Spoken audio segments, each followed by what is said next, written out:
रमजान के पूरे 30 रोजों के बाद आज ईद आई है। कितना मनोहर, कितना सुहावना प्रभात है। वृक्षों पर कुछ अजीब सी हरियाली है, खेतों में कुछ अजीब रौनक है, आसमान पर कुछ अजीब लालिमा है। आज का सूर्य देखो कितना प्यारा, कितना शीतल है, मानो संसार को ईद की बधाई दे रहा हो। गांव में कितनी हलचल है, ईदगाह जाने की तैयारियां हो रही हैं।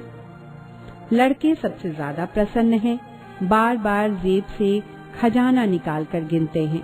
महमूद गिनता है 1, 2, 10, 12 पैसे हैं। मोहसिन के पास 15 पैसे हैं। इन्हीं अनगिनत पैसों से अनगिनत चीजें लाएंगे, खिलौने, मिठाइयाँ, बिगुल, गेंद और न जाने क्या क्या। और सबसे ज्यादा प्रसन्न है हामिद। वह भोली सूरत का 4-5 साल का दुबला पतला लड़का था। उसके पिता गत वर्ष हैजे की भेंट हो गए थे और माँ न जाने क्यों पीली पड़ती गई और एक दिन मर गई। किसी को पता न चला क्या बीमारी थी। अब हामिद अपनी बूढ़ी दादी अमीना की गोदी में सोता है और उतना ही प्रसन्न है। उसके अब्बा जान रुपए कमाने गए हैं। अम्मी जान अल्लाह मियाँ के घर से उसके लिए बहुत सी अच्छी चीजें लाने गई हैं, इसलिए हामिद प्रसन्न है। आशा भी बड़ी चीज है। हामिद के पाँव में जूते नहीं हैं, सिर पे एक पुरानी टोपी है जिसका गोटा काला पड़ गया है, फिर भी वो प्रसन्न है। अभागिन अमीना अपनी कोठरी में बैठी रो रही है। आज ईद का दिन है और उसके घर में एक दाना तक नहीं है, लेकिन हामिद उसके अंदर प्रकाश है, बाहर आशा की किरण। हामिद भीतर जाकर दादी से कहता है, तुम डरना नहीं अम्मा, मैं सबसे पहले आऊंगा, बिल्कुल न डरना। अमीना का दिल कचोट रहा है। गांव के बच्चे अपने पिता के साथ जा रहे हैं। हामिद का अमीना के सिवा कौन है? भीड़ में बच्चा कहीं खो गया तो क्या होगा? 3 कोस चलेगा कैसे? पैर में छाले पड़ जाएंगे, जूते भी तो नहीं हैं। वह थोड़ी दूर चलकर उसे गोदी ले लेगी, लेकिन यहाँ सेवैयां कौन पकाएगा? पैसे होते तो लौटते लौटते सारी सामग्री जमा करके झटपट बना लेती। यहाँ तो चीजें जमा करते करते घंटों लगेंगे। गांव से मेला चला और बच्चों के साथ हामिद जा रहा था। शहर का दामन आ गया। सड़क के दोनों ओर अमीरों के बगीचे हैं, बड़ी बड़ी इमारतें, अदालत, कॉलेज, क्लब, घर आदि दिखाई देने लगे। हलवाइयों की दुकानें मिठाइयों से सजी हुई थी। अब बस्ती घनी होने लगी। ईदगाह जाने वालों की टोलियां नजर आने लगी, एक से एक भड़कीले वस्त्र पहने हुए। सहसा ईदगाह नजर आया। लाखों सिर्फ एक साथ सजदे में झुक जाते हैं, फिर सब के सब एक साथ खड़े हो जाते हैं। नमाज खत्म हो गई। लोग आपस में गले मिल रहे हैं। अब मिठाई और खिलौनों की दुकानों पर धावा होता है। हामिद दूर खड़ा है। उसके पास केवल 3 पैसे हैं।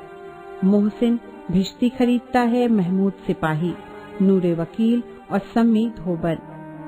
हामिद खिलौनों को ललचाई आंखों से देखता है। वह अपने आप को समझाता है, मिट्टी के तो हैं, गिरे तो चकनाचूर हो जाएंगे। फिर मिठाइयों की दुकानें आती हैं। किसी ने रेवड़ियां ली, किसी ने गुलाब जामुन, किसी ने सोहन हलवा। मोहसिन कहता है, हामिद रेवड़ी ले ले, कितनी खुशबूदार है।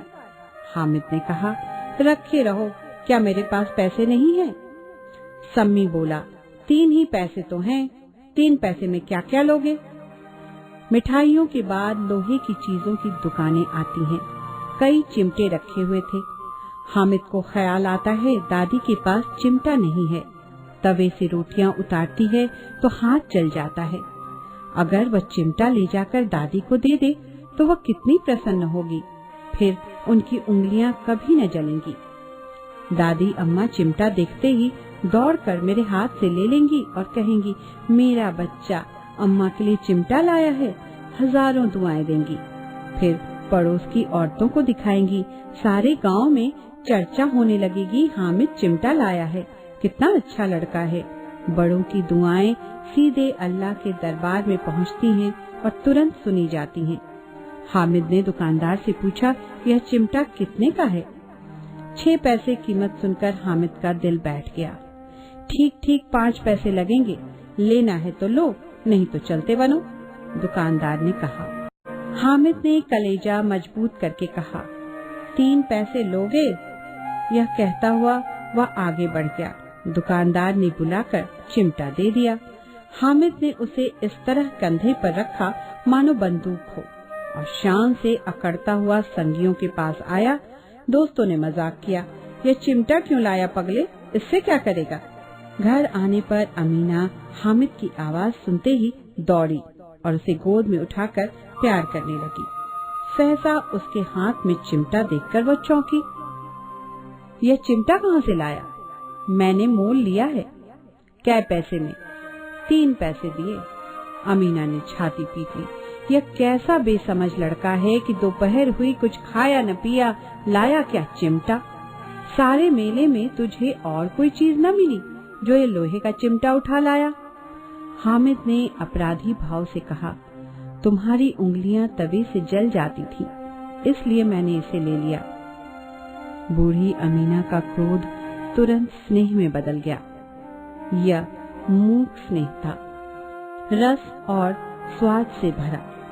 बच्चे में कितना त्याग, कितना सद्भाव और कितना विवेक है। दोनों को खिलौने लेते और मिठाई खाते देखकर इसका मन कितना ललचाया होगा। वहाँ भी अपनी बुढ़िया दादी की याद बनी रही। अमीना का मन गदगद हो गया। आंचल फैलाकर हामिद को दुआएं देती रही और आंसुओं की बड़ी बड़ी बूंदें गिराती जाती थी। हामिद इसका रहस्य क्या समझता? लेखक मुंशी